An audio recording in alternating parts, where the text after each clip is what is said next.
less stress, more time, more money. Welcome to the Cashflow Contractor. Interview. All right, Larry, how's it going? It's going great. Great weather, great golf weather. Yeah, you been playing golf recently? I played yesterday in a charity tournament. Oh, okay. Yes, I sure did. Where at? Played at Kicking Bird in Edmond. I played. Okay. It was a UCO charity for their golf team. Okay, very nice. You're a big golfer? 6'3". Did you buy any mulligans? They weren't selling mulligans. Oh, but you would. But I would have if they sold were them, available. they would. Yeah. Good. Well, we're really excited to have you here. I think that this is going to be one of the most helpful episodes for a lot of the cash flow contractors out there. I think so We're all too. about less stress, more time, more money. As you know, there's a lot of stress, not a lot of time, and usually a shortage of money for most business owners that haven't thought about exiting, that haven't thought about selling the business, which is what you do. You're a business broker, right? That's exactly right. Yeah. Tell us a little bit about who you are and Well, and real what you quickly, Larry, just to preface the whole thing, Larry had made a statement to me some months ago that everybody is going to exit their business. Yeah.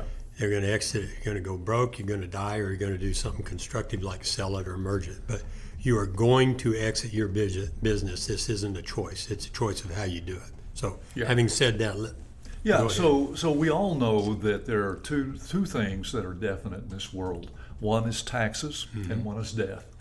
But for business owners, there's a third, and that is that someday they're going to leave their business. And they're either going to do that on purpose or they're not going to do it on purpose. Yeah. And so that's what we try and do, is help them do that on purpose. Can you tell us a little bit about you and Becky and you bet, and how you got into this and what you describe your business as? Sure. So Becky and all of her family graduated from Baylor University. She came here back in the day, as my son says. Was hired by the Treasury Department to examine national banks, and in those days, people were starting to have to hire a woman, and she was one of 22 bank examiners, and I was a sales manager with a company national office machine dealership. Her father had been a business owner. He owned a lumber company, and so she had kind of an entrepreneurial spirit about her. I'd been in a couple of businesses that I started, not very successful, but small ones, and we wanted to be in a business, and we found a company that and moved to Corpus Christi, Texas. We didn't have any money, but in those days when you worked for the federal government, you didn't contribute to Social Security, you contributed to the federal retirement program, and when you left, you got that money back. And we used that to not for a down payment, but just to sustain ourselves. We had a startup down there working with physicians and dentists. What were you doing for them? So what we were doing, it was a practice management business. Okay. And we were helping physicians and dentists and some veterinarians organize their practice to become more successful. That was pre-computer days. Right. So this was 1975. Wow. And so to give you an example, Becky designed a color-coded system for the files. And in South Texas, there's a lot of Medicaid and Medicare. And Medicare, because of the winter Texans that come down there from Wisconsin and Michigan and whatever. And so, and the doctors weren't making any money, and they were seeing patients all day long, and they were complaining they just weren't making money. Well, so Becky got in the files and started seeing all of these file folders full of insurance claims that they hadn't filed, because their staff just didn't know how to do it. And so she developed a color coding system and Martin, you would love this, current, 30 days, 60 days, 90 days and over, that the patient hadn't paid or the patient's insurance company hadn't paid because they weren't filed. Interesting. So Becky started that kind of process, and money started coming in, and Becky started doing a quarterly report. And so we would have a clinic of 6 or 8 doctors. And when Becky was scheduled to come in to give that quarterly report, every single one of them were there with their wives, because they were just starting to really cash in. See the benefits. And see the benefits. Yeah. So, just in passing, my wife's in the medical field, and the same thing of not collecting insurance is absolutely still going on. There are many, many practices. But anyway, that's an aside. So but that still was there. 1975. In 82, I just decided that Corpus Christi is where we lived, and all of South Texas down to the Rio Grande Valley area was where was our customer base. I just wanted to come back. I had been in the military. That was the only time I'd been away from Oklahoma other than that. And so I thought, well, I'll sell the business. And I lucked into selling Sell the your business. business. Say again? Yeah, sell your Selling business. my business, that's right. And I did it. And then we began looking at what could we do here. And I thought, well, I'm a pretty good salesman. I may go into commercial real estate. We looked at Schlotzsky's. We looked at a bunch of different things. And then one day I'm reading the Wall Street Journal, and there's an ad for a company that's selling franchises in selling businesses. And I thought, well, shoot, I already know how to do that. I did it once. And so I flew to Boston and interviewed with this company that was franchising. And they had a franchisee out in Phoenix, so I flew there to talk to that guy and see how it was going. He was doing great. So I thought, I think I may do that. So I did. And 3 years into it, I learned a lot, but they went bankrupt.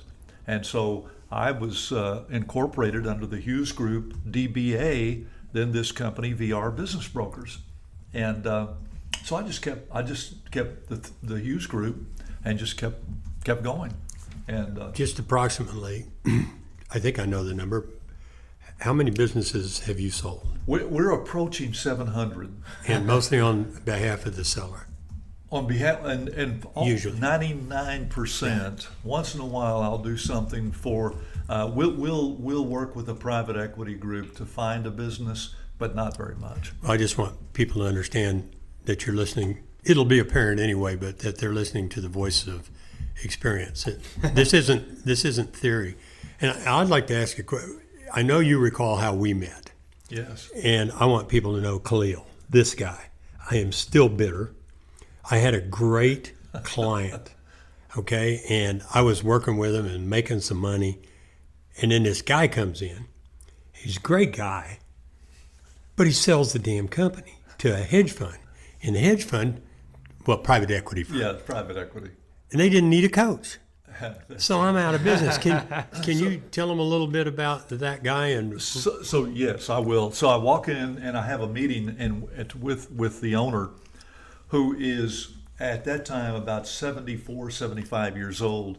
And if you saw him on the street, you would give him some money. Hopefully he could go buy a Coke or something like that. That's how he looked. And he had a very successful business. Genius. But I walk into the conference room, and there on the board, the whiteboards were all around, and there were goals, there were items to do, things. And I thought, well, this company's pretty progressive on their goal setting and all those. And he said, oh, no, I don't do that. He said, that's that guy's Martin's work. And so anyway, that was the first time I'd heard of. But what about the selling part of it? Okay, so I was referred in by his attorney, and he told me, he said, Larry, look, you seem like a nice person, but I don't need you. I have a customer that offered me $8 million cash, and he said, that's a lot of money. And I said, well, it is a lot of money, but how do you know that's the right number? And he said, well, I don't know. It's just a lot of money. And I said, well, wouldn't you like to know that you're getting everything, the full value out of your business before you take that money? And he said, yeah. So he hired us to value the business first, which is what we always do first, is value the business. And so we did. We valued it. And it took us quite a while, because his financials for a successful business making millions of dollars, he had his financials he had were in terrible issues shape. with bookkeeping and financial. He said, what? I've never heard of that. How could that happen? How could that happen? To get back to Cliff here in just a minute, but you said valuing your business. And when people come to you, maybe they already have this, but when people come to me or when I'm just talking to people, I think a lot of business owners, it never crosses their mind that their businesses have value. Do they? Yeah, so what happens to a business owner is he knows all of the issues in his business.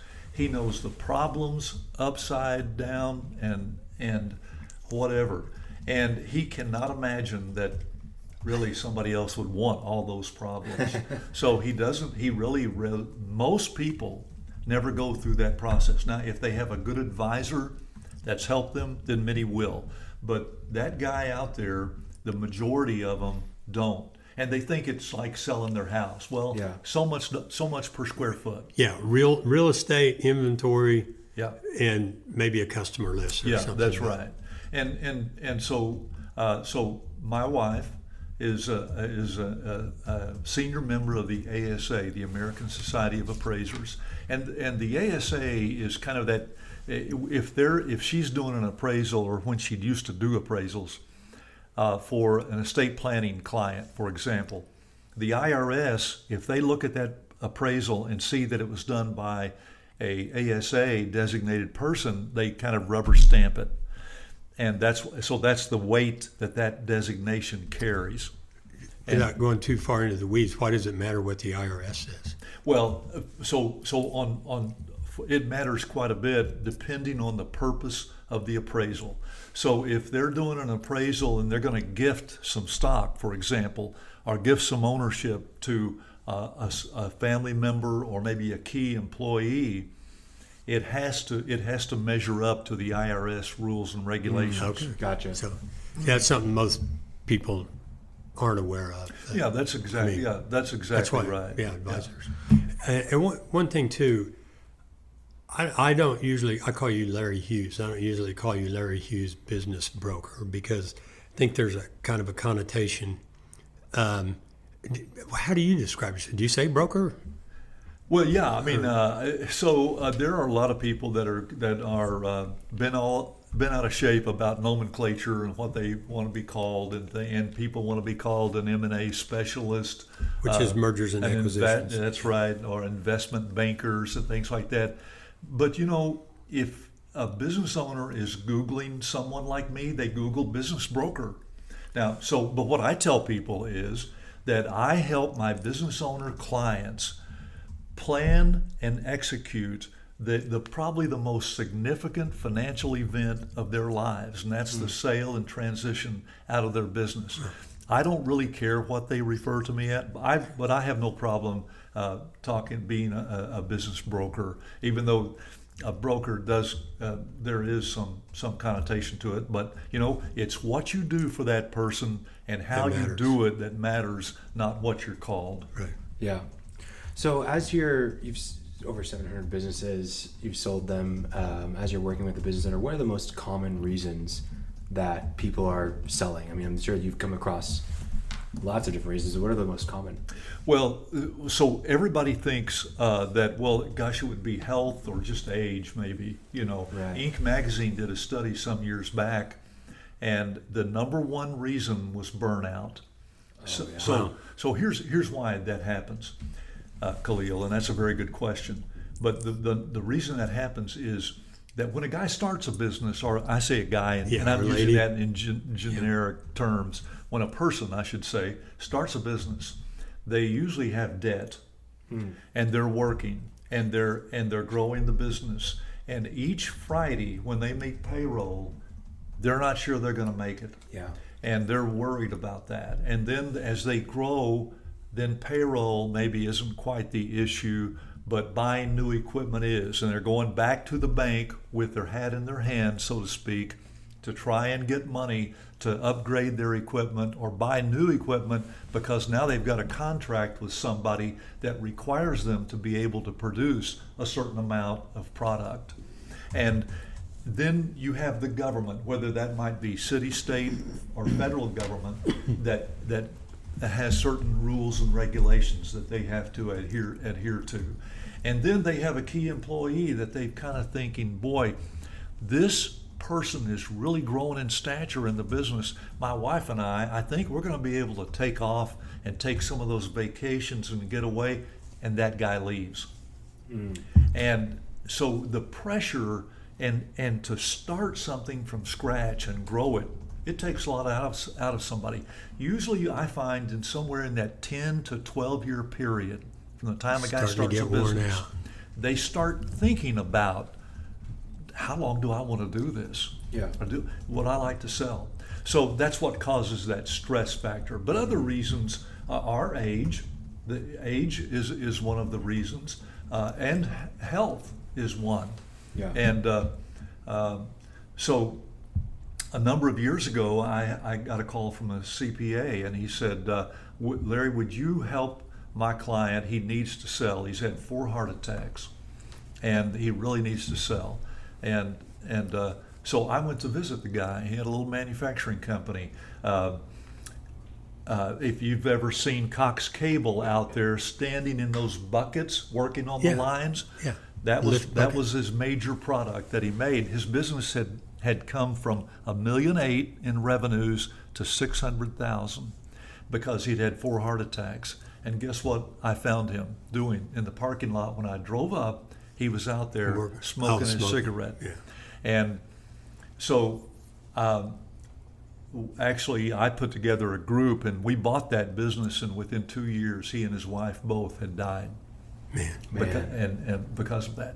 So health reasons are a really good reason. When you see those health situations, do you think it's maybe not primarily, but at least in some way contributed to stress from the business? Yeah, and definitely, and that's true, and there's a lot of science behind that. Yeah. That stress does cause. And so I think it's interesting because, we're going to dive into the selling the business a lot, or what it takes to sell a good business. But I would also venture to say that it's not just smart for your cash out at the end, but it's also smart for your health while you're doing your business. Because you're seeing it firsthand how stress is causing their health to deteriorate. That's exactly right, and so preparing that business, planning to sell that business is so important, and that's one reason is to prevent those kinds of things. Mm-hmm. One of the parallels I'll draw a little later, but I don't want to mention it now because I'll probably forget it. But is when you build a business to sell, you are also building a business that you might choose to keep. Because if it's making extraordinary income and it runs relatively hands-off, which is why you want to sell it, which is what makes it attractive to buyers, then, hey, maybe I don't want to sell it. But you make a good point, and maybe I'll ask you to make it again, that if you sell a business, you're probably not going to make as much money as if you keep it. Well, and you're still going to be active, but So something along those lines. That's right, Martin. And in most cases, and there are some exceptions, but in most cases, keeping the business, you make more money in the long run than you do selling it. Mm-hmm. The problem is there's a certain gene, I think, in entrepreneurial people that they need to be in control. Mm-hmm. And keeping that business and not being there day in and day out, it's impossible for them. And let's go back to our mutual client, Cliff, that we were talking about. There's no way. There is absolutely no way Cliff could have not been there every day. Right. And he would never have been able to work in that kind of situation where he turned over those things to somebody else. But one is he was brilliant. Yeah, he's a special guy. Yeah, he was special. special. He was 74 years old, and he had a Harley, and he had a Callaway Camaro, 750 horse. Yeah. And white hair flying down, monkey bars on that That's right. on that Harley. Yeah. He did. And there are some people that have that capability to walk away and turn it over to somebody. But that's why most people don't do that. Yeah. But back kind of, so we've been out and back, but do businesses have value? like the guy driving down the road listening on a podcast, he's not even going to hear all of this at once. But you're talking millions and 8 million and whatever else happened with Cliff, and he's thinking, that's for those guys. Yeah. I'm just me and my 4 employees or 6 employees. Do they have value? Absolutely. And value is wrapped up in one key item, and that's cash flow. So if a business has, and this is what I look at. Now this, I'm sure that you have kind of your criteria, but I look at a business that's been there 5 years and has success. And by success, I mean the owner is making a livable wage out of the business. And literally, do you mean that as a salary, not in Yes. draws? Yes. Okay. Yeah. And then that business has value, and value is we to a certain extent. And I always accuse CPAs of being historians. They just want to look at the past. That's what they. Well, the past is important, but the value is in the future of that business and future cash flows. And I'll give you a great example. If I were trying to sell a business that made hula hoops, and you two guys probably don't know what hula hoops are, it's way before your time, but then there's no future in that, So that business wouldn't have a certain amount of value. But you look at the future value of that business. What will it do in the future? Can somebody take that business and grow it and make money? Yeah. There, 2 years ago now, almost, on November 15th, 2018, I was in this room when I first met you. I don't know. Well, he's doing deep research. I don't have dates on anything. You gave a talk called Maximizing the Value of Your Business. I'm not sure if you've given that multiple times or it was just that one time, but you gave 5 things to create a highly valuable business, and I kind of wanted to walk through some of these. You bet. So the first one is operating margins above industry standards. Well, I am so impressed that I said one thing that You said somebody 5. I got remembered. them written down too. I don't have the date. So why is that important? What does that mean? What does that look like? How would, if I'm on this mission to maximize the value of my business, and I want to do these 5 things, how can I do that? How can I get my operating margins above industry standards? That's such a great question. Let me preface what I'm going to tell you by the fact that these 5 metrics that you're talking about, all business owners have to master those 5, and all 5 of them to have a sellable, transferable business. Okay, not just one. That's right. So a business enterprise, that's what people are interested in buying, is a business enterprise. If they don't have those 5, that they can still make lots of money, they can even get wealthy, but it's called a lifestyle business, not a business enterprise that can be sold. So it's a lifestyle business. So that's why, and someone like Martin understands this so well, because getting that business to have margins that are above industry standards means you've got to know your financials, or you've got to have an advisor that can help you understand your financials, that can help you to cut cost and and not corners, but cut cost. Here's what happens to a business owner. That's a great point. I'm going to write that down. Yeah. Not corners, costs. Yeah. Here's what happens to a guy. He starts a business. He runs the business. He's building. He's growing. Right. And he's struggling. He's borrowing. And one day he gets to a place where he's not struggling anymore. And finally, he's got a cabin at Grand Lake, or a vacation home in Destin, Florida, and he's making money. His wife has a new car. He's sending his kids to college, and guess what? He's not really paying that much attention to the business, to the financials, because he's doing well. When do you pay attention to the financials ordinarily? When you're scratching to make when you're going to the bank and begging for a loan. That's right, or that's right, or when you're trying to borrow money. But so that person that number one and the second thing that we're going to talk about are the two hardest things to do and the two most important things to do to maximize value of your business. So you've really got to look at all of your every employee and everything that you've done. And if we go back to Cliff, he had employees working for him that were not producing, but they had been with him for a long time, and he didn't have the heart to let them go. Yeah. And that was fat in the business. And so we could have actually got more for his business if we'd had another year to really work it and let you work it in there for him. But so that's number one. Number two is to have a stable management team. Well, sorry, I want to go back to the margins. Yeah. How do I figure out what my industry margins are? Oh, okay. How do I figure out what the standard margins are? Okay. So, well, almost every business has some kind of association. So there's a company out there called IBIS, IBIS, yep.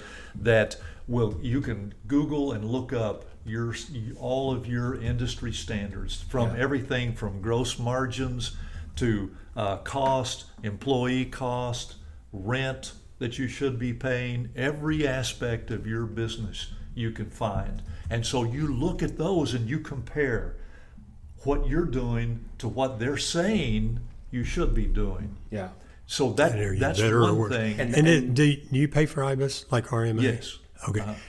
One thing I tell people to start off with is go ask your bank, because banks figure these ratios, they're ratios, these numbers all the time. That's right. And if your banker won't give them to you, go get another bank. But they're interested that you know that because they want you to be healthy. But that's a starting place. It is, and the bank doesn't know that. They get all that information. Yeah.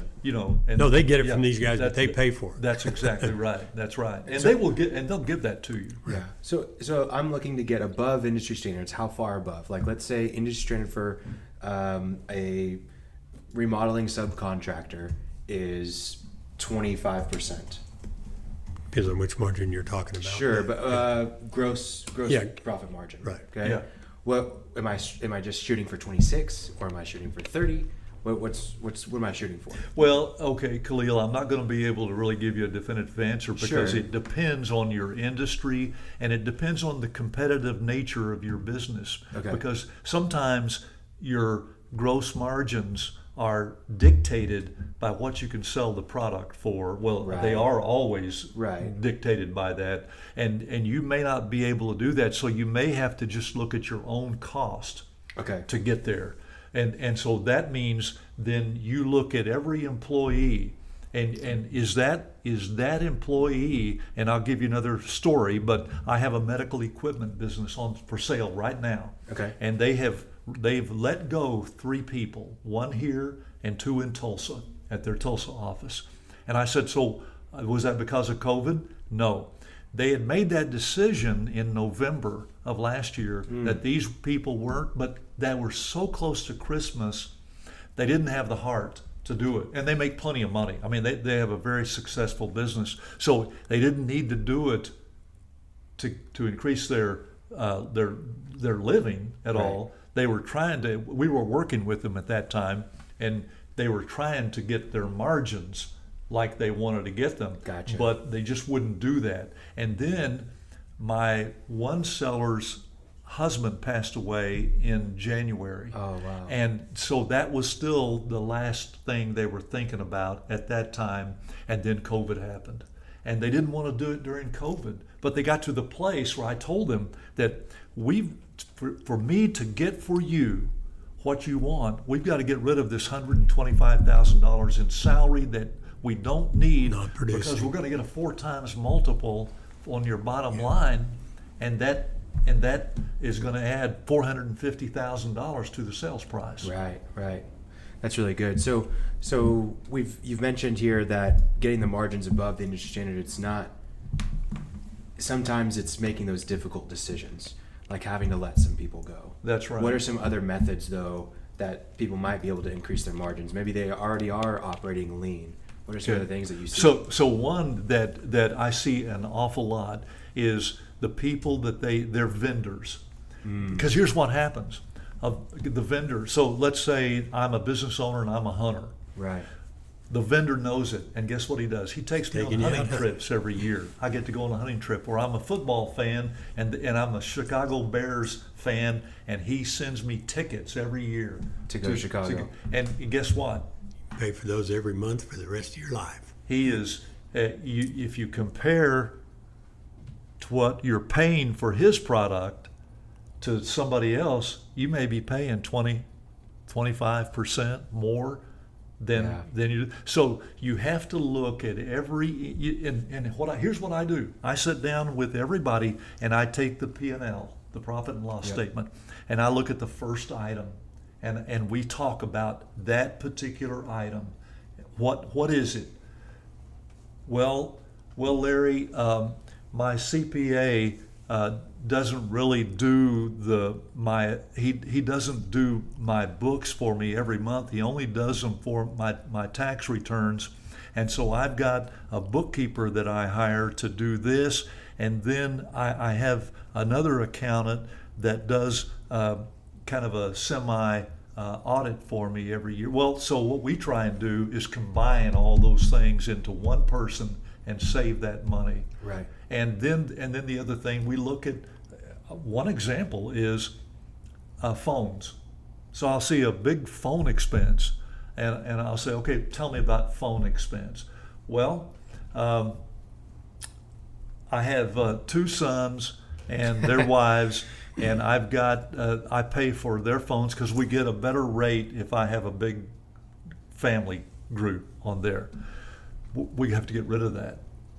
So we just look at line items. I like You know, that. I had That's really a, actionable. Had a client in Edmond that you know, and walked in first day and something insurance bill line on the. I said, well, "Have you assessed your insurance recently?" He goes, "No, I've always used old Ben." It's a good idea. I walked in the next time. He said he had saved $11,000. The bill that was lying there was a renewal, and he saved 11 grand. Don't know the size of this guy's business, but it was enough. Anyway, I thought, hey man, paid my wages. Another thing is banking fees. Yeah, 3% on your margins. And if you take credit card, you have to look at your credit card fees. Yeah. Can you do better someplace else? You know, a lot of restaurants, for example, won't accept American Express because the fee is too much. Well, Larry, I don't know if we've talked about this, but I have what I call the 1% rule. And it's if you get your gross profit margins up 1%, it will increase the average company's net profit by 14.5%. So I did 3%. not know that number. Well, it's an average. Yeah. But it's meaning half of them are more than that. If you're really, really well run, small change doesn't make it. But that's pretty universal. Yeah. And credit cards 2.5% to 3%. Boom, there you go, right there. Now it's not on 100% a year. Right. Anyway. Well, I think that's really actionable, but I mean, with that looking at the P&L, you do have to have good books to be able to do that. Boy, Khalil, we could spend the next 3 hours talking about that. And if you didn't know, today was the launch date. I know that this is launching later, but today there was a book launch called The Profit Problem. They say I make money, so why don't I have any? Man, the guy that wrote that, I actually had to pay for it. Oh, and yeah. I'm waiting on Amazon to send it to me. I really thought I would get a complimentary book. Oh, I'll give you a complimentary signed, and something like that. But I've already you bring that book down here as proof that you bought it, and I'll sign it for you. That's great. Okay, so I broke you up. You were going on to a stable and motivated management team. Yeah, this is the second thing. That's right. That you can do to create a highly valuable business. That's right. A stable, motivated management team. And so, why is that hard?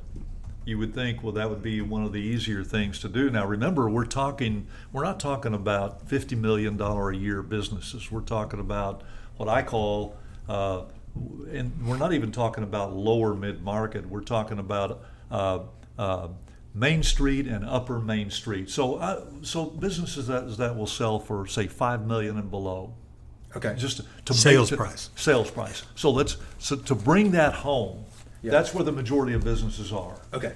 The majority, in fact, the SBA says that something like 90% of businesses have 10 employees or less. Well, here's a stat for you, because I looked it up. It's in my book. What was the name of that book? No. There are 30.2 million businesses in the United States right now. 4% make $1 million in sales. Yeah. 85% never hire an employee. Yeah. Yeah. So, and there are lots of reasons for it, and so on. But that still leaves 12 million businesses out there in that range. Yeah. But, So when I said that an owner, a business owner, has to manage and these 5 metrics to have a sellable, transferable business, and we talked about operating margins and management. The reason management is so difficult for the business owner is that it's money, because he started his business, and I don't want to beat a dead horse, but he is now at a place where he's making good money, and his mentality is he's the chief bottle washer and custodian and everything else. He's got his hand in everything in the business. Yeah. A guy named Jim Collins, you guys probably know, wrote a book called Good to Great, and he's the one that kind of coined the phrase of working on the business and not in the business. So the management part of it is they don't want to part with the money to get a good quality person to come in and take some of that everyday work off of their off of them, and they just don't want to do that. But that's important. And here's why: what happens when a buyer buys a business that he knows nothing about? He needs the person who's running the business. He needs. That's right. He needs that. And I say a team. It can be one person. Oh, so this motivated management team can be one really good manager. That's right. It can be a good general manager kind of guy, but he's got to be a level above the typical people in the business. Okay. So let me give you an example. Let's take a heating and air conditioning business, who every guy that he hires has great skill set in working in the heating and air conditioning area, but most of them aren't businessmen. Sure. They're not managers. So he's got to find that manager to take over that when he's not there. Or what happens if something happens to him? And let's say he's got a business and he's making $200,000, $300,000, $400,000 a year, every year, but he's the guy that drives the bus. What happens to his family when something happens to him? He is the business. It can't be sold. Right. That they'll get something for some of the furniture fixtures and equipment. Somebody might give them a little bit of money, for the name. That's it. Well, the other addition to that, when they buy the company, what happens to the owner? He's usually, or she is, see you later. Even though, we got a contract to stay for 2 years, but he just gave you $6 million. You might be hard to find. Yeah, that's why today it's we'll take our classic example of Cliff. He took 25% of the purchase price he carried.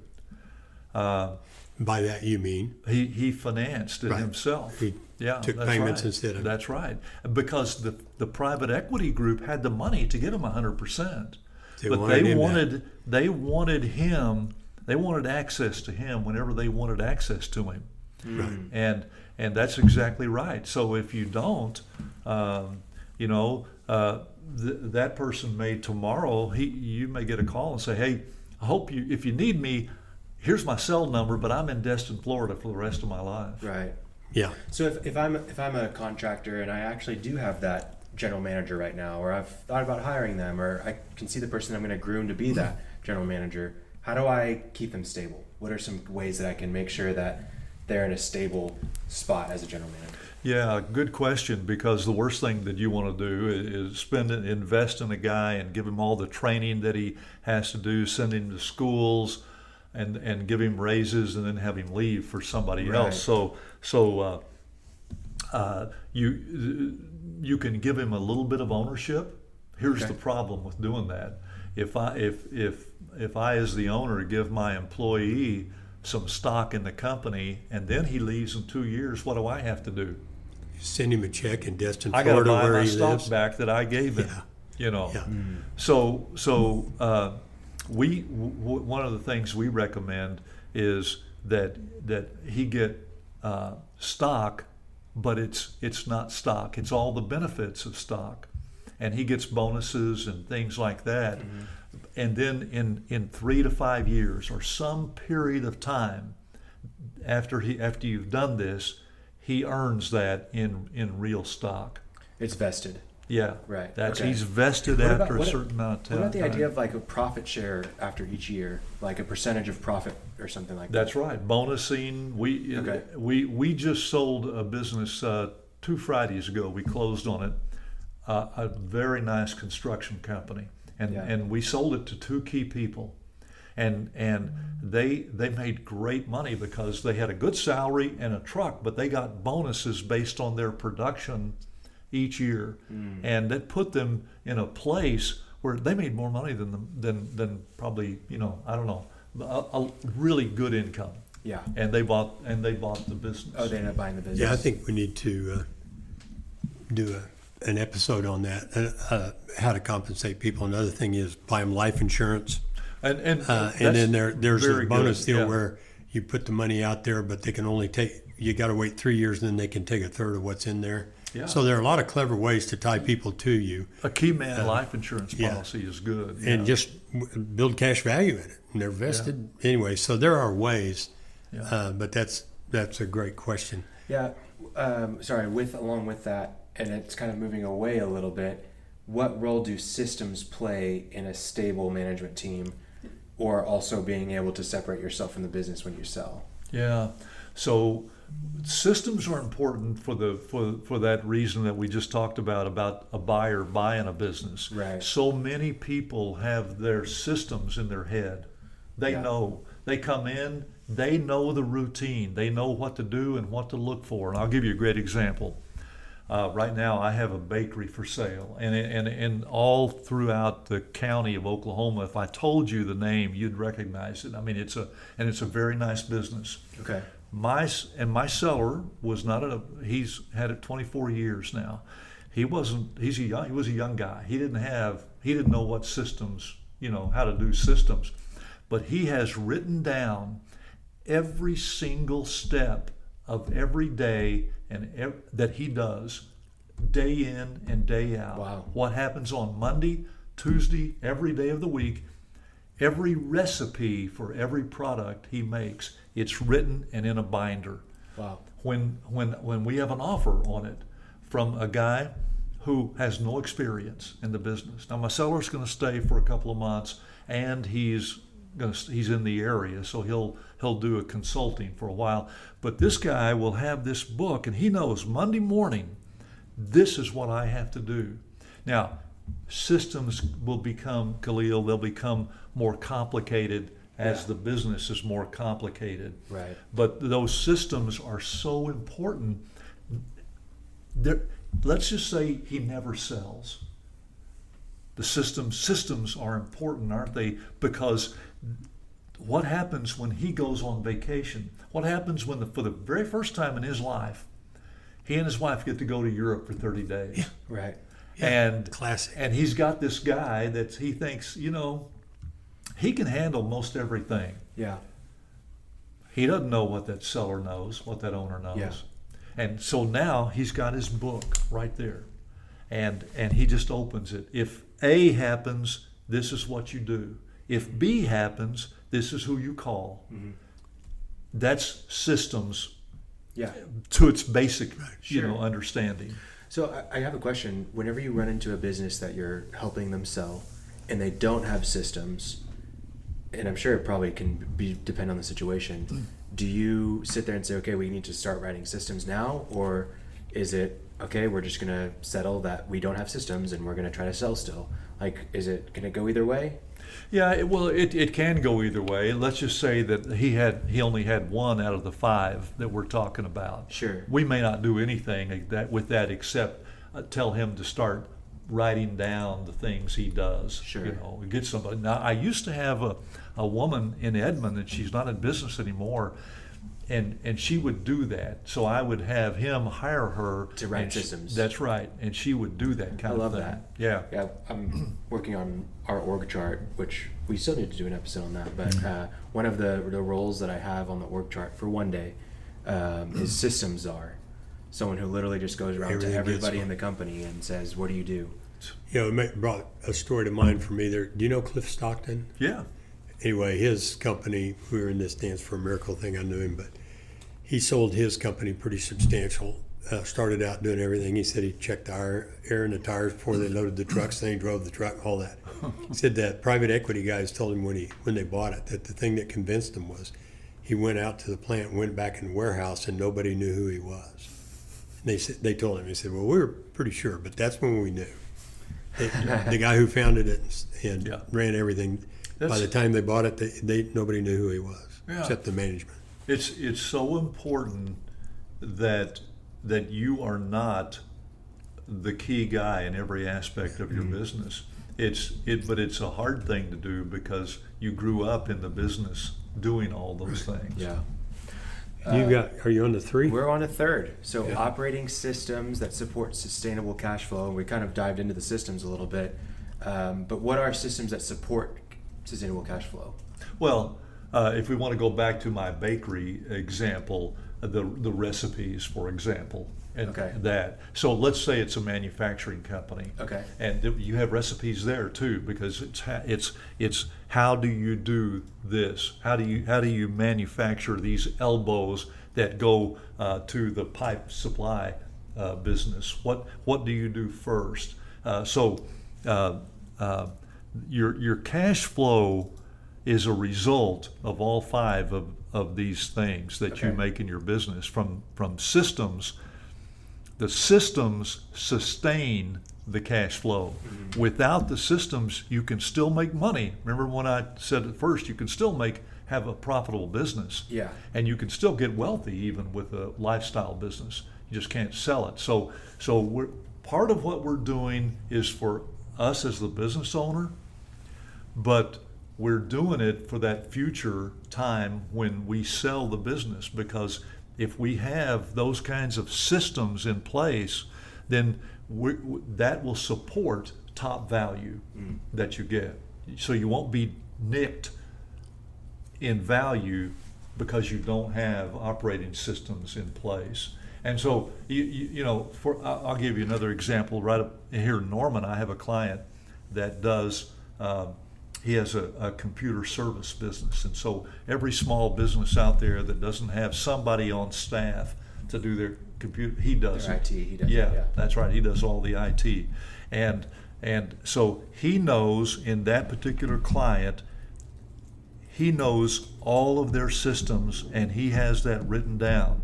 So if one day they want to eliminate him and bring somebody in on the inside, it's a smooth transition. He does that for all of his clients. That's good. Yeah. I like that. Okay, so systems, we've talked about systems in the past before and how important they are. The next one is realistic growth strategy, right? What does that mean? How do you develop that? Yeah. So here's what I hear a lot when I talk with business owners. Well, Larry, I don't want to sell now. I want to build my business. Well, how do you want to build it? What size are you looking for? Well, I want to add maybe $750,000 a year in revenues. Mm-hmm. Okay, how are you going to do that?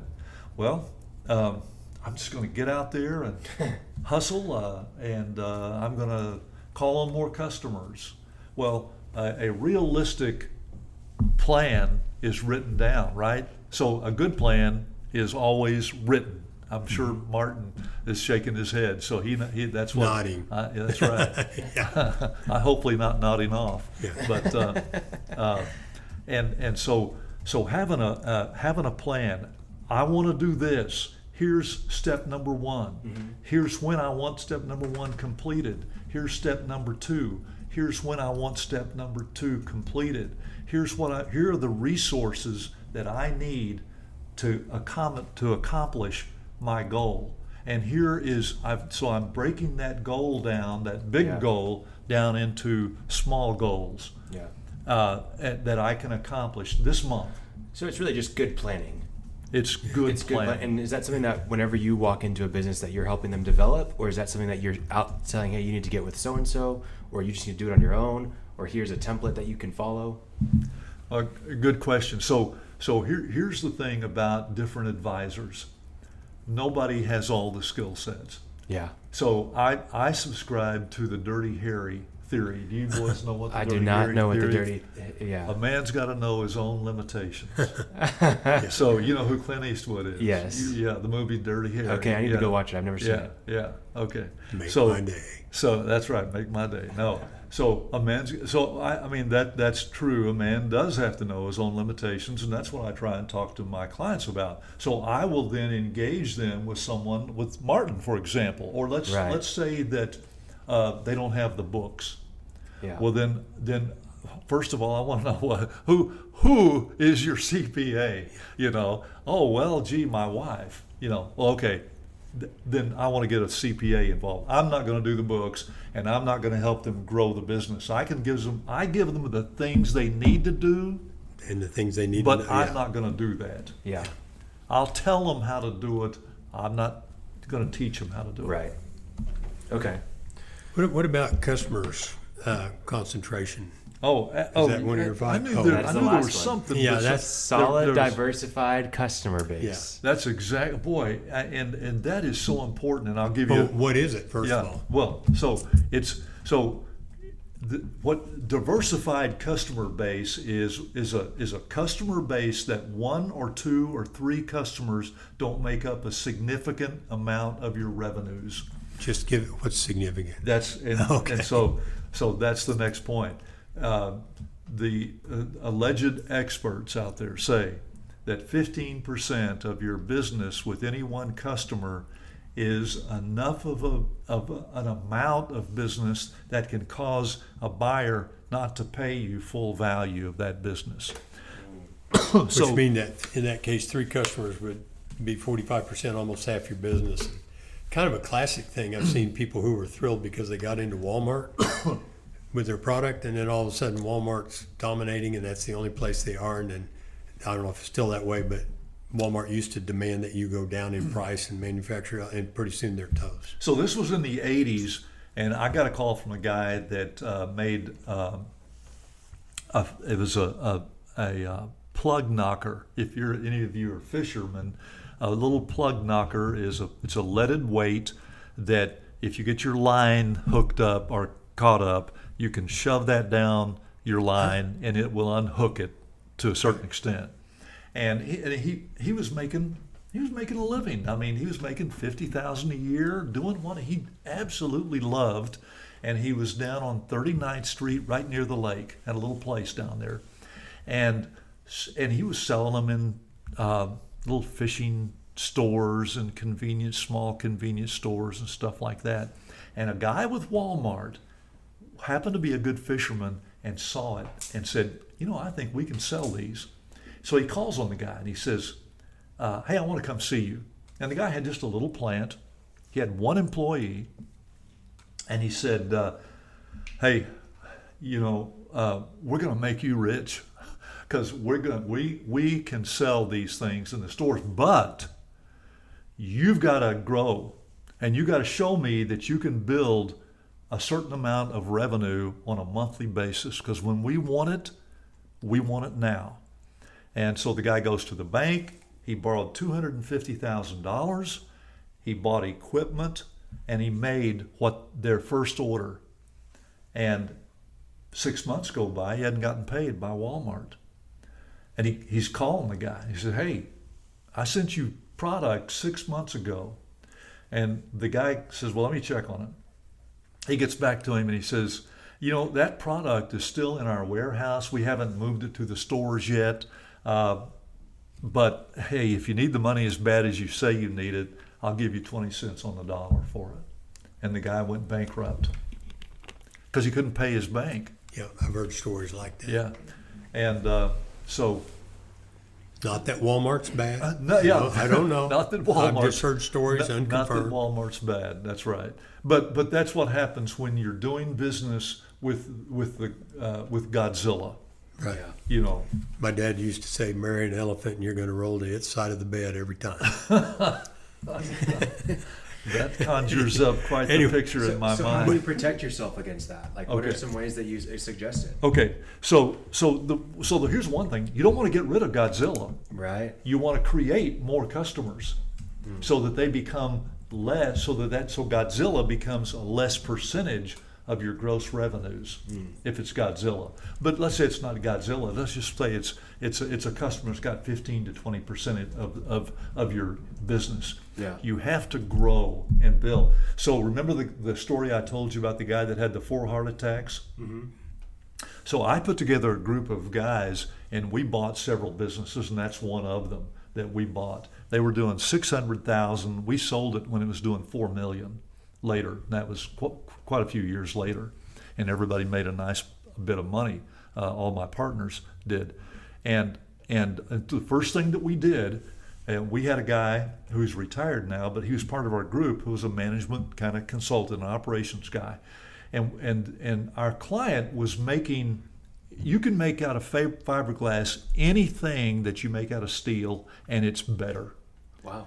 And so he had customers that he was spending an inordinate amount of time and not making hardly any money on, making 1 or 2s of these kinds of things. Sure. So what we did, the very first thing is we looked at every single customer he had, and we put a minimum on what orders.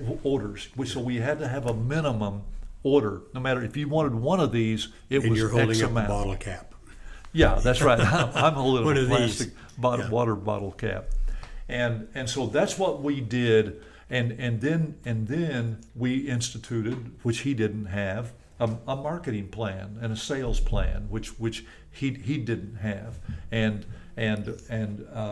started and I didn't do. All I did was I would take pizza to the 22 workers once a month or something like that. I didn't have anything to do with any of those things. But that's what we did as a group. We sat down and said, what do we need to do? We came up with these things. That was the main thing that we do. So your diversified customer base has you can't get rid of those customers, but you have to make them insignificant by increasing your customer base and selling more to other customers. Yeah. You know, So- go ahead. That's just really where marketing and sales come in a lot. That's exactly right. Yeah. Okay. Good. We've been, and probably will some more, but talking about the seller side of things. But who buys businesses, and why do they buy them? Yeah, well, so the everything depends on the size of the business. So there are financial buyers out there. There are buyers out there who are creating a job for themselves. Who at one time, I used to go when a company was going to have a layoff, they would call me and I would go to HR and make a presentation to the employees about what are the things they need to do to buy businesses. And some would buy businesses, but so individuals who many times are laid off, or let's say somebody that works for an oil company and they've been through a couple of these series of downturns, and they've decided that that's the last time they want that to happen to them, and they want to buy a business. The other buyers are private equity groups, strategic buyers, like companies, like for example, this company that I told you that we sold to the employees.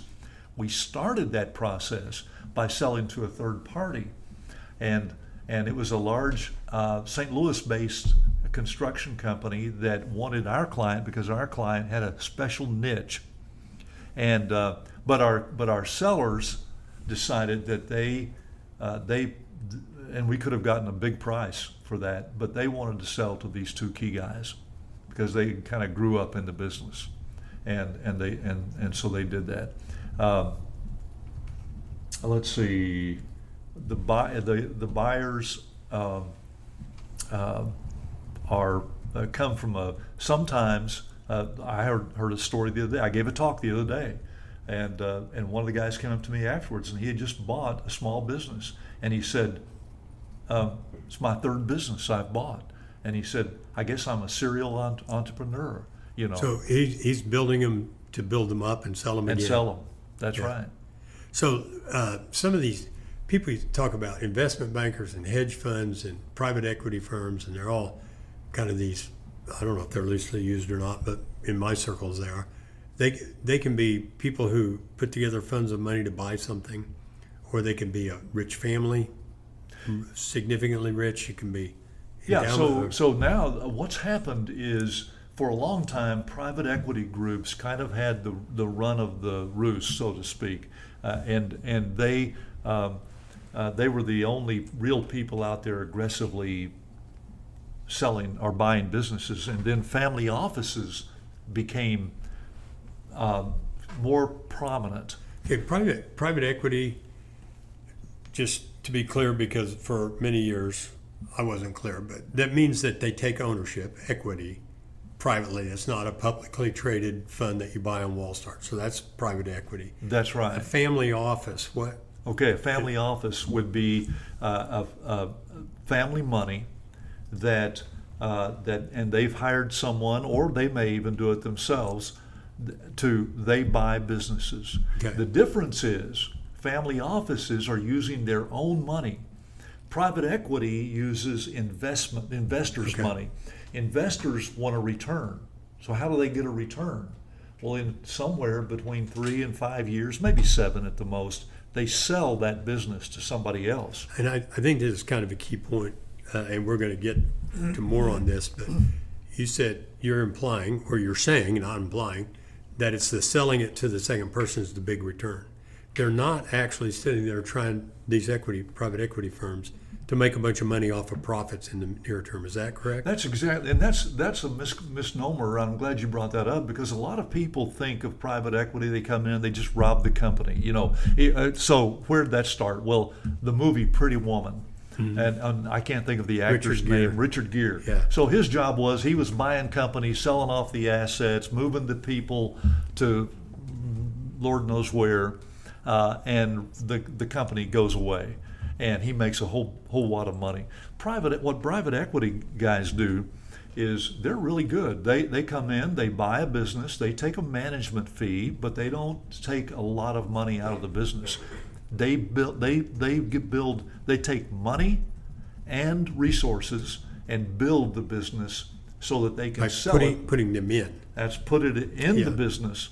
So my seller gets to take a whole bunch of chips off the table. And now what's happened even more prominent now is a private equity group will come in and buy a minority share of the business. Now they have all of the management agreements and things in place to make sure they're in control. They control the board, all those things. But the seller still has a certain amount of money. So I'll give you an example. I have a client right now that has what Becky valued the business at $45 million. He really doesn't want to sell everything. He has a plan to grow the business nationally. He wants somebody to buy 60%, and he'll keep 40%, and he'll stay. And give him the resources to execute. And so he doesn't have to take that 60% that he gets and invest it in the company. He takes that home to mama. It's off the table. Yeah, that's right. Yeah. And the private equity group funds that. Now, but they're going to build it up, take it nationally. And he's still got 40%. They're going to sell it for $100 million. Yeah. Okay, the family office doesn't answer to investors. They're more likely to keep that business forever. A lot of my sellers like that because they've got people that they've hired, that they've grown up. They bought Boy Scout, Girl Scout cookies from their kids, and now the kids are grown. They've gotten some of them out of jail. You know, they They're going to everything. have to come run my company. And they don't want. They really want to see that business go on forever, and the family office offers that to them. Now the private equity group may say, "Hey, we're a keeper. We love your business is different," but They're going to sell it. they're going to sell it. They have to, you know. Well, it's pretty cool here. Just start out with the idea of, does a business have value? Yes, it does. What are strategies to make it worth more than the assets, the equipment, the inventory, and the real estate? To actually some pretty sophisticated decisions to be made here. Like, I want to go national. I don't want to do it through banks. I'm going to sell a certain amount, take chips off the table, get some interested and funded partners, and go do it and make the big gain on the 40% I still have, to making a decision to sell to a family office because that will preserve the employees whom I love. And Yeah. Anyway, so by opening up your mind and thinking, hey, I do have a business that sells. Yeah. And we're not done yet. Yeah. I mean, this really gets out there. There's a whole world in the sell. I make a point in my book, and this is about you, not me in the book, but there's a whole group of people that don't think of profits as actually cash, but I'll say profits as being the point of business. The profit is simply a tool to build value in the business. Yeah. And it is, and we'll get to that, how is it actually done. But man, it's really cool having, and I don't want people listening, we just heard about another $45 million business. Maybe you got $1 million business, still the strategies are there. Well, the strategies are there, and that's important. But also, it's important to think about this too. Let's say you've got a business and it's valued at $1 million. You could still be a private equity candidate. Mm-hmm. And why? Here's why. Because that private equity group, what they do is develop a platform of kinds of businesses, and now they're buying add-ons. And that add-on, it can have $100,000 in profit, depending on the geographical area, maybe the certain area of expertise, or whatever. So an example of that might be something, because I know somebody like this, but water damage and fire damage repair company. Exactly. Restoration? Mm-hmm. Yeah. And so they buy a pretty good one. Well, a guy's over here, he's got 2 trucks and 4 guys. Well, it does $250,000 a year. They might buy it and suck it right into that satellite. Well, yeah, because that guy may have a really good reputation in his area, and rather than come in and try and start something from scratch, they're buyers of it. They know the value of buying something with money coming through the cash register today, and not having to create it. So I want to go through this scenario because we know someone who's done this, but I'm a contractor, I own a business, I'm doing well. There's the opportunity to buy a business to expand my reach. Rather than doing it through private equity, I'm going to finance it or find a way to buy it. What should I be looking for in that business? What are some good signs, bad signs, things I can capitalize on? Okay. Yeah. All right. Yeah. Great question. So go back. Number one, you have to back up a little bit. Okay. And go back to that last point of having a realistic growth strategy. And if it's it has to be part of that growth strategy. It has to be part of that growth strategy. Okay. Understand why. So I will let me break it down to me and buying cars. Okay. I may see a car I want to buy, and I kind of fall in love with it, and I buy it, and I take it home. And guess what Becky says to me? Why'd you buy that car? We have 3 cars right now. Why'd you buy it? Well, I wanted it. I liked it. That's how people look at many times how sometimes a little too much money is not good for a business owner because he makes a decision without planning. So the very first thing that he has to do, the 5 steps are things for him to look at too, that 5 metrics that we talked about. Yeah.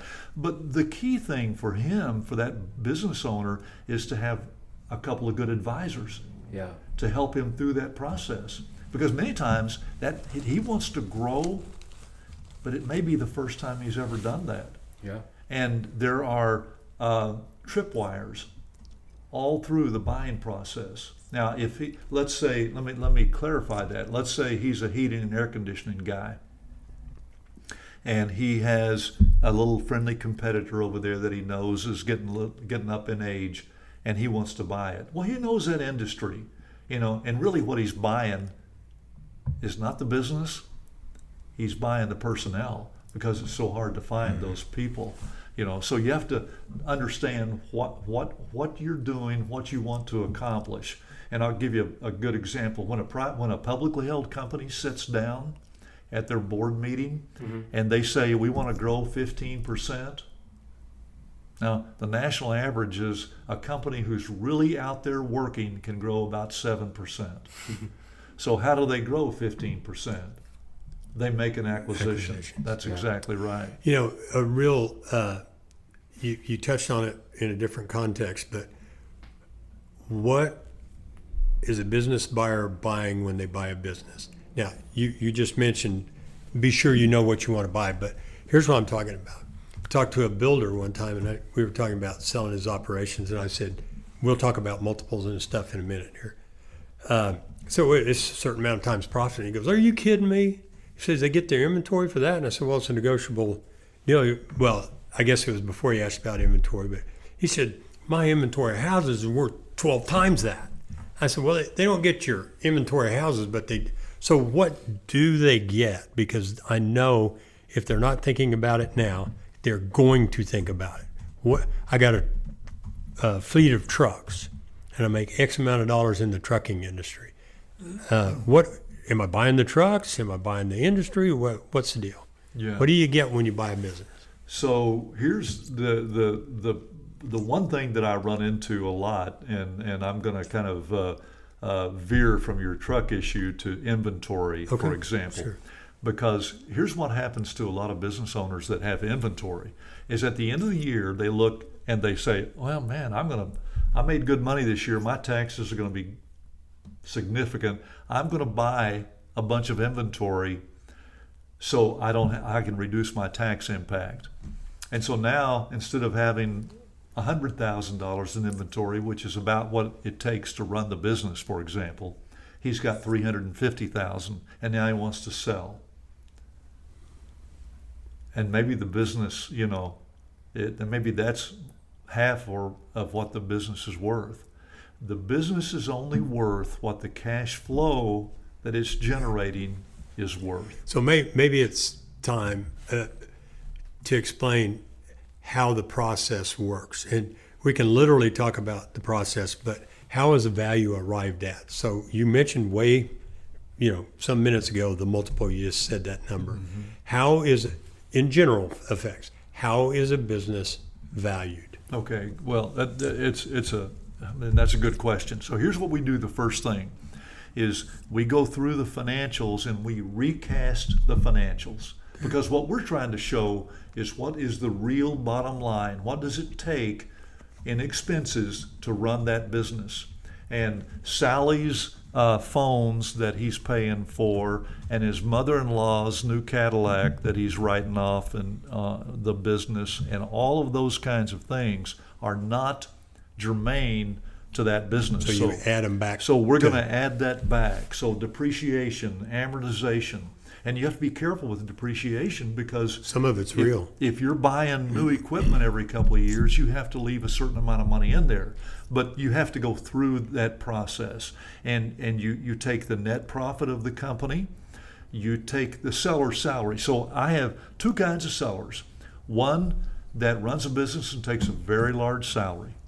The other guy takes a very small salary and distributions.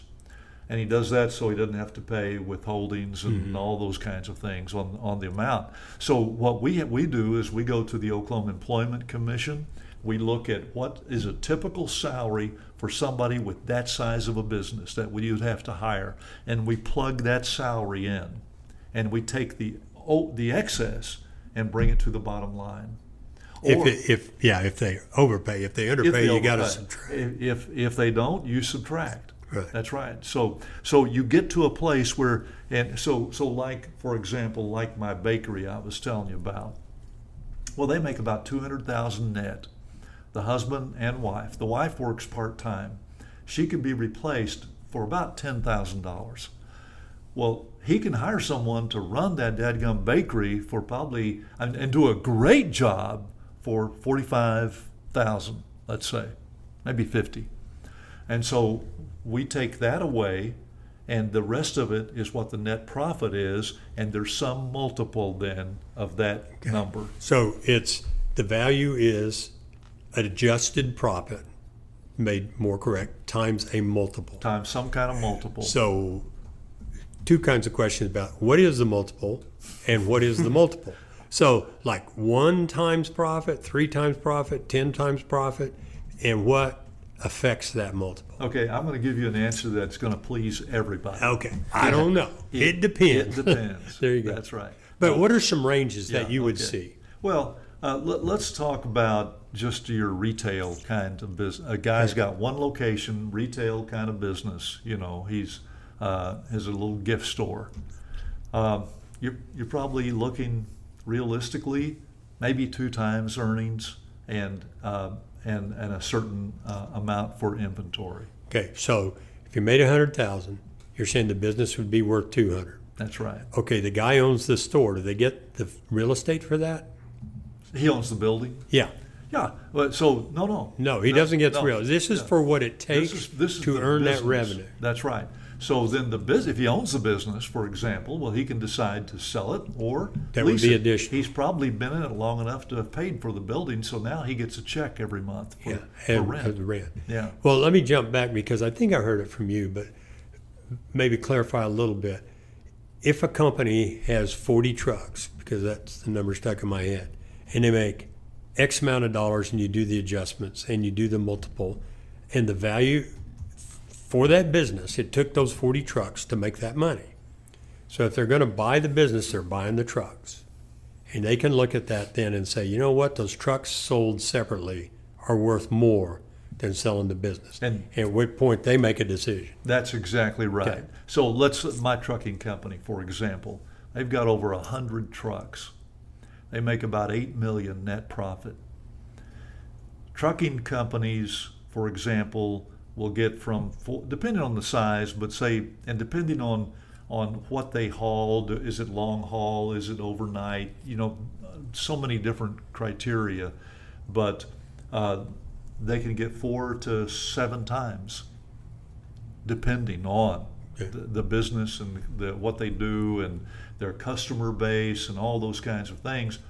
That price includes every single asset owned by that business. Right. Because that's what it takes to make that money. That's right.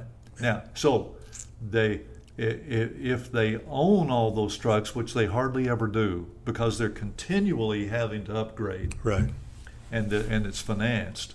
So so part of the deal then is how do you structure it? Is the buyer going to assume some of that debt and give them? That was going to be my next question. Yeah. So you have to make a deal.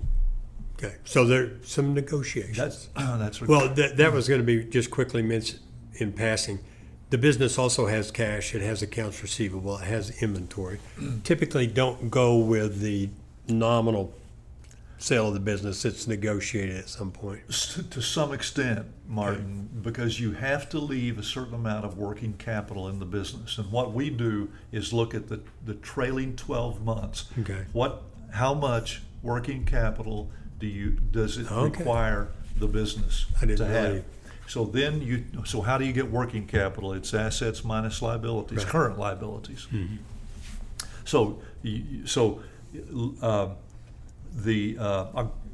Our company we just sold to the construction company, they had 2.2 million in cash in the business.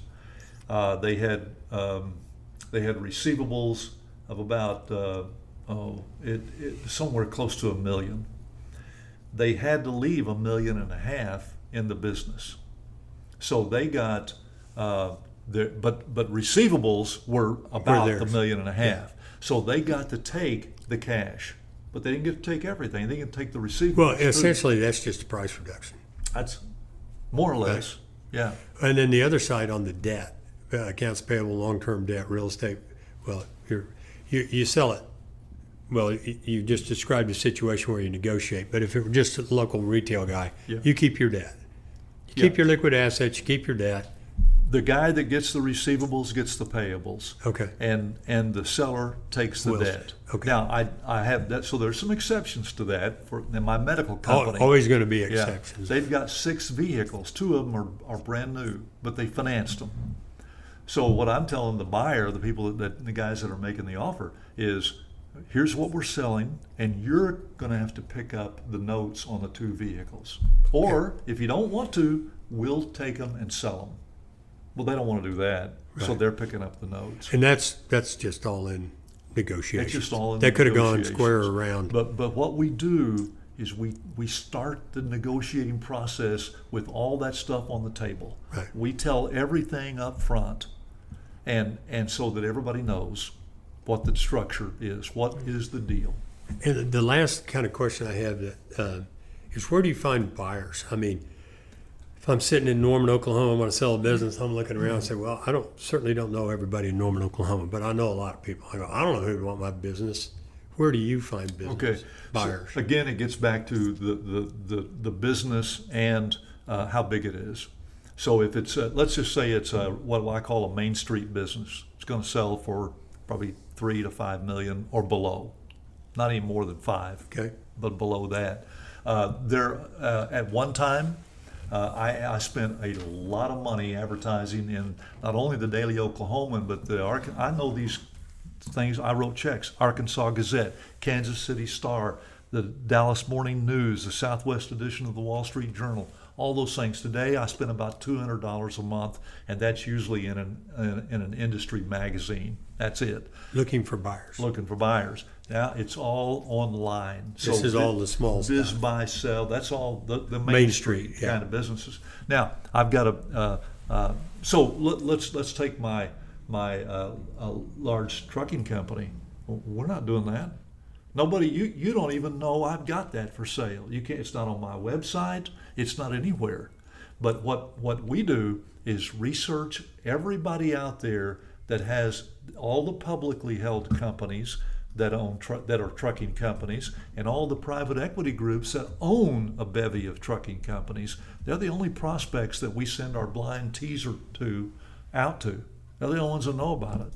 So I've got another company right now. It's a franchised business. They're the franchisor selling 120 locations.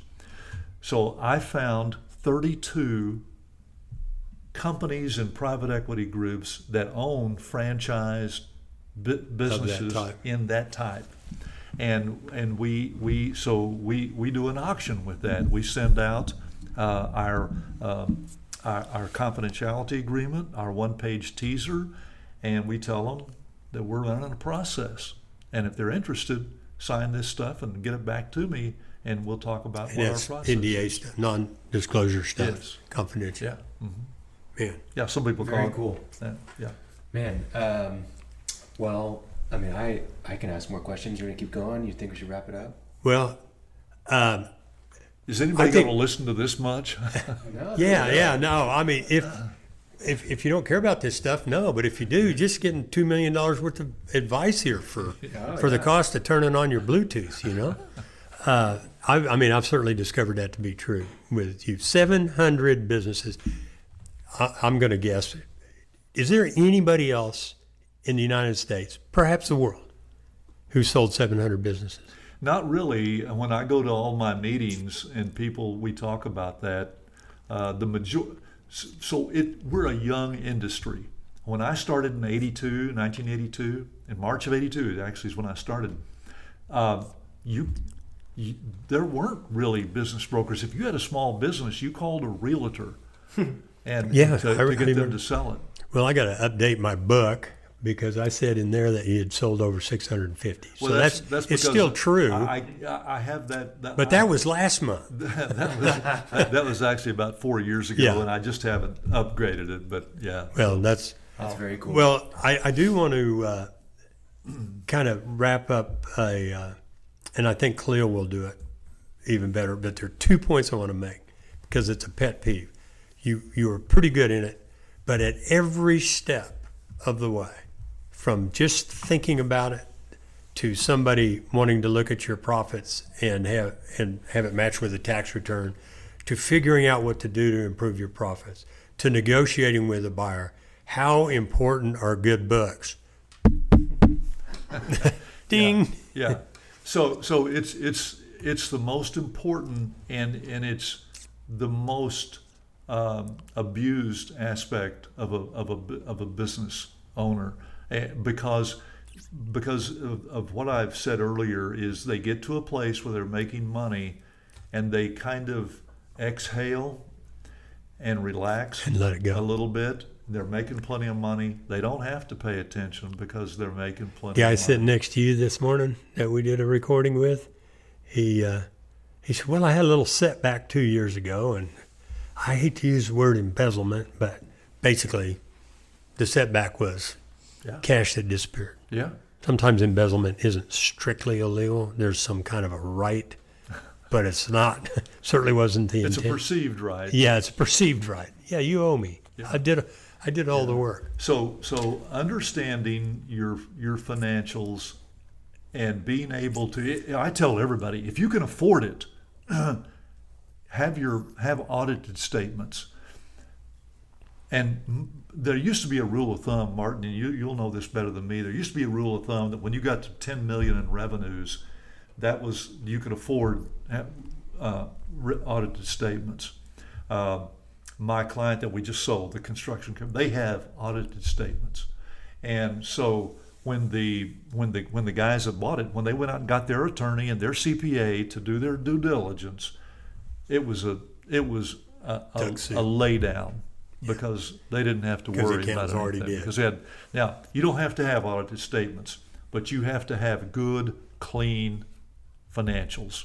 And what I tell people is, quit living out of the business. Just pay all the stuff. Give yourself keep your distributions, that's fine. Keep your low salary, that's fine. But don't live out of the business and hide expenses and go build that lake cabin and use your business to finance all the labor and those kinds of things. Such a great realization for people to have is it's a multiple. So if you spend $100,000 building a lake cabin, and you got a 5 multiple, you just lost $500,000 worth of valuation. Even if you can show somebody what you did, you're going to be dinged, because they're going to say, well, what else about your business have you been crooked? Yeah. But that's a harsh word, but that's... Yeah. And it's not so much crooked, it's just not clear. Yeah. It's not clear. Yeah. And people are spending their hard-earned money to buy that business. They don't want to get into something that may bite them. I'll give you one quick story. I sold a business. This has been about 15 years ago. It was a concrete business. They made the curbs. They made the big places that for the universities, that the concrete big barrels that the trash can goes in, kids couldn't steal them and stuff like that. And it made about $250,000 a year net profit. I sold it to a guy. He did good due diligence on it. What we didn't know was the 72-year-old guy that ran it, that owned it, was a premier mechanic. He had all these trucks, and when they had a problem, he repaired them himself. So they had no maintenance expense. No maintenance expense. There's a little on the books, not much, where he bought a part here and there. The new guy, he couldn't fix an ink pen. And so instead of making $250 or $275, he was making about $190. Well, that just didn't cut it, Now we sold it for him about 2 or 3 years later. And he did a good job, because he was a good salesman. He went out and got new business and kind of grew it to about where it was supposed to be in the first place. But he couldn't fix the trucks. He had to have them all repaired. So there are just things about the business. Get all your financials in order. Don't make it a question as to whether the authenticity of the books are the question. Yeah. Mm.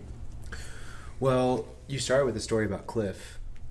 Oh yeah. So how did it end up? You had Yeah. last thing I remembered was We didn't need you, yeah. So Cliff said he didn't need us. We brought Becky in, introduced him to Becky. Becky went through a 6-month process to value the business, which normally takes us about 45 days.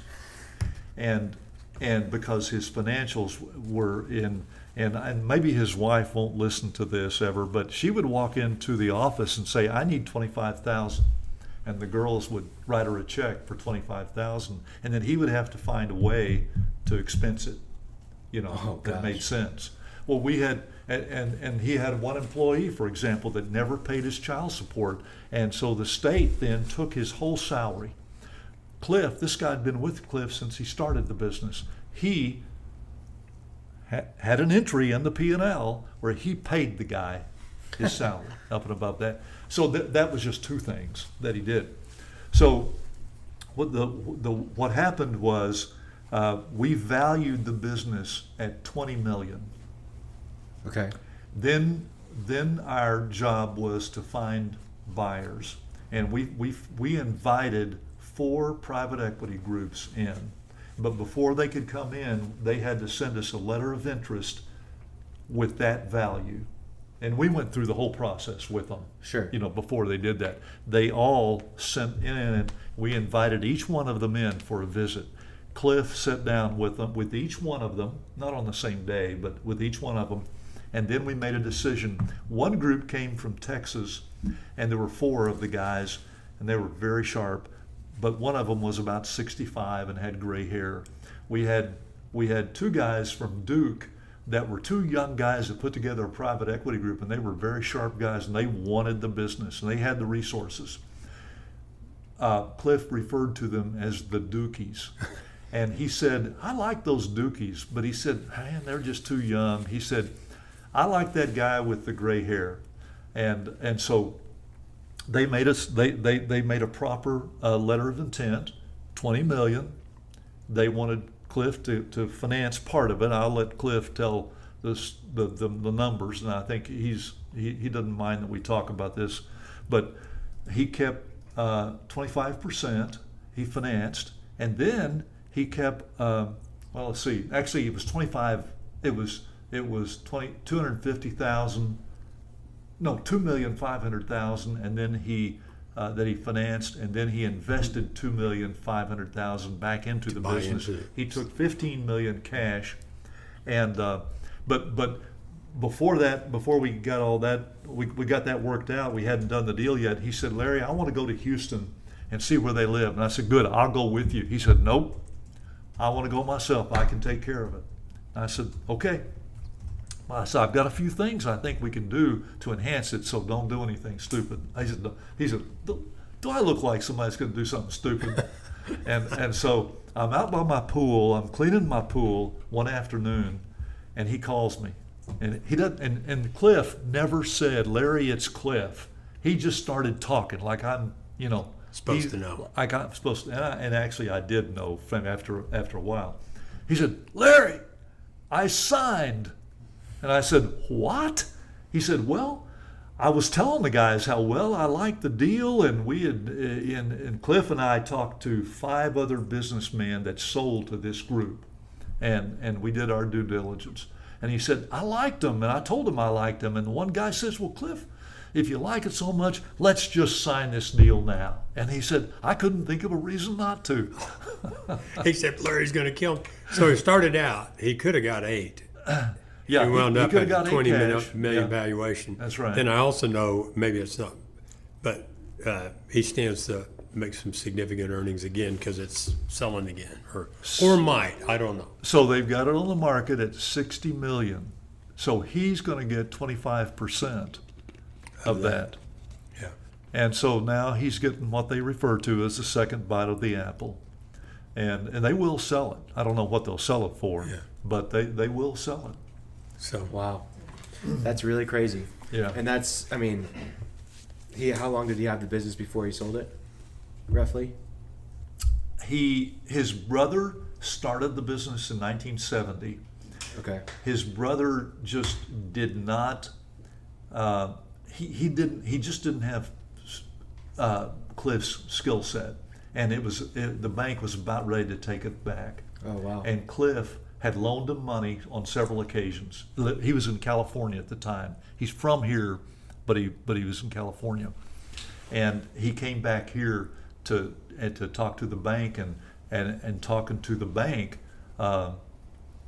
he decided to buy it, and Okay, basically he took over the loans.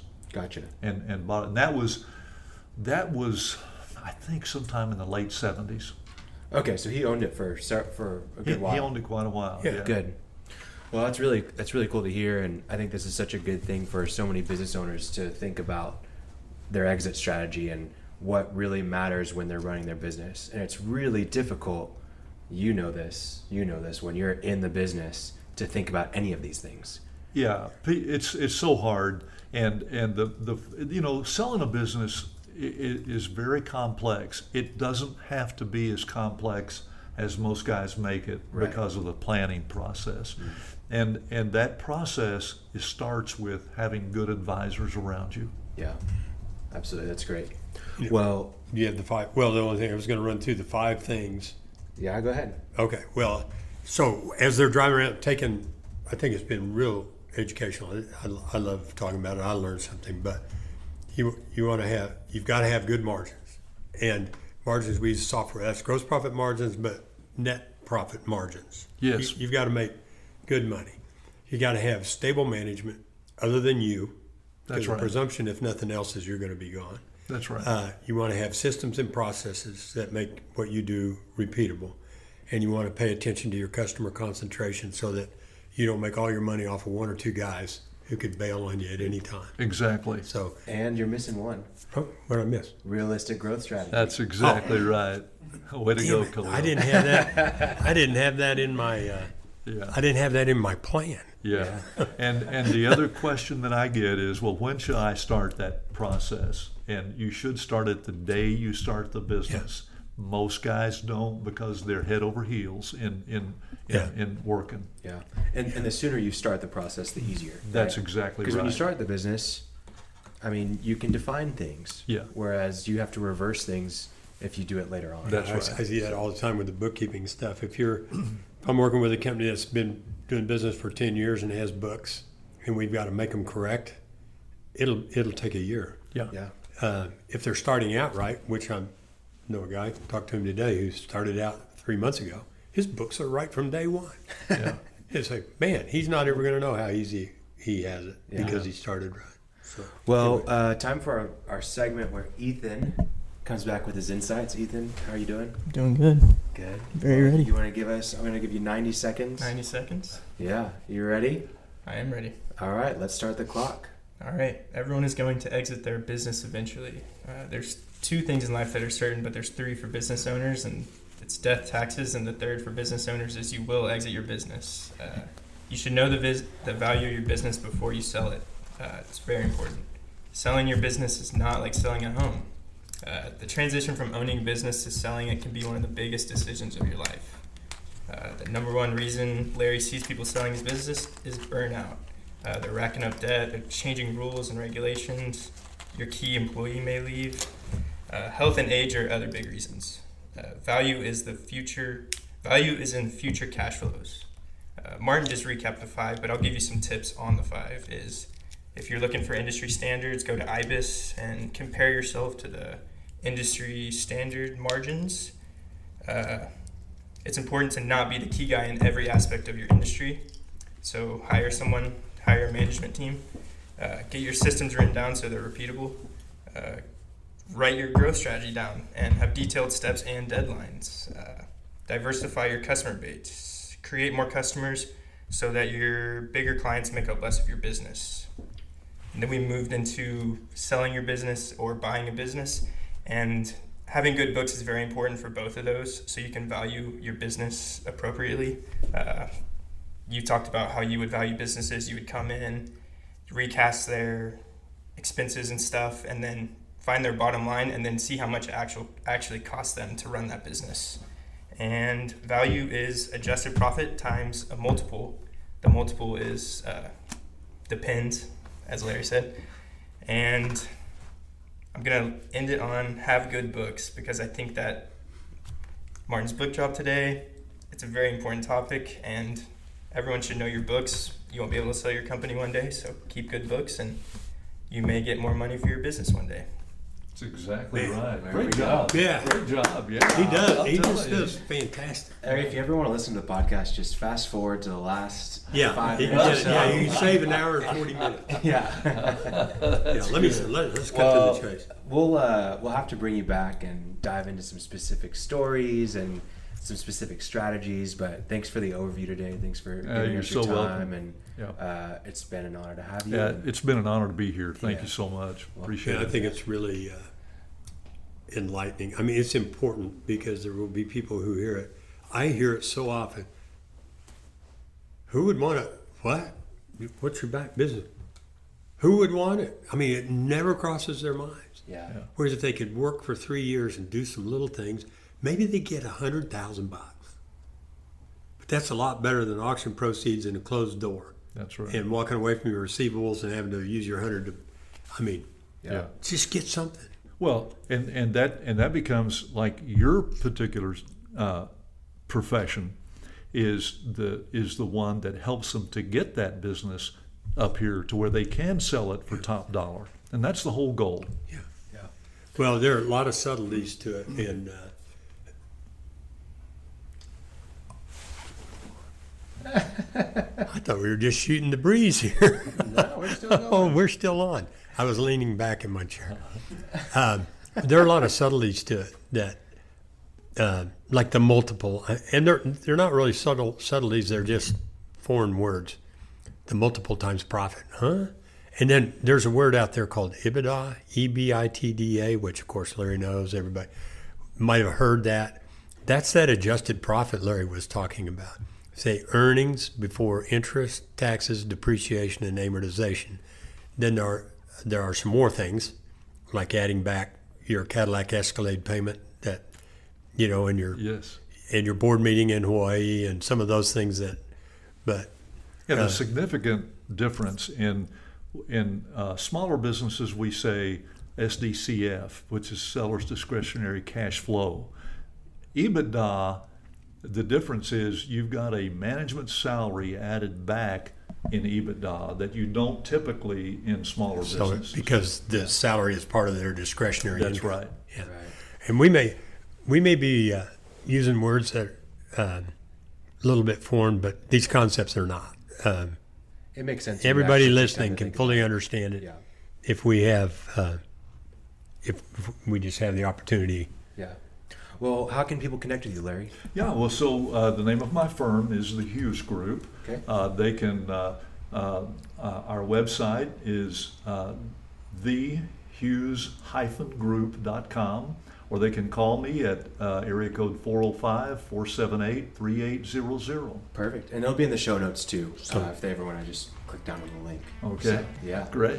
Well, appreciate you having you here. Thank you so and, much. Well, we hope to have you back again soon. I'd love to do that. Thanks, Thank- Larry. Thank you. Tell Becky hi. Thank you. I will. Bye-bye. Thanks for listening to The Cashflow Contractor. Check out our website in the show notes or visit thecashflowcontractor.com.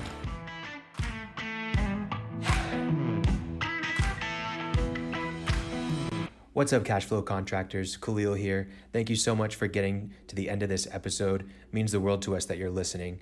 I've got a favor to ask. So we are looking for contractors who would like to have a consult, a free consult with myself and with Martin for about 30 minutes to an hour. We'll basically just ask you questions about your business, about what it's like for you to work as a contractor, and then we will answer any of your questions specific to your business. Then we'll make that a live episode for other contractors to learn from, to engage with, and we think it's a great way for people to really see clear, specific answers to problems that contractors have. So if that interests you at all, we're not going to share any of your information. You don't even need to say your name on the episode, but I think we want to get some more of these episodes out there. And if you're willing to do that, we've got a link in the show notes that allows you to just submit a form for a consult. Then we'll schedule it with you and record it, and we'll put you live on the podcast. So if that interests you, please check it out in the show notes. If not, no worries. Or if you know someone else that you think would be interested in it, send it to them. That'd be great.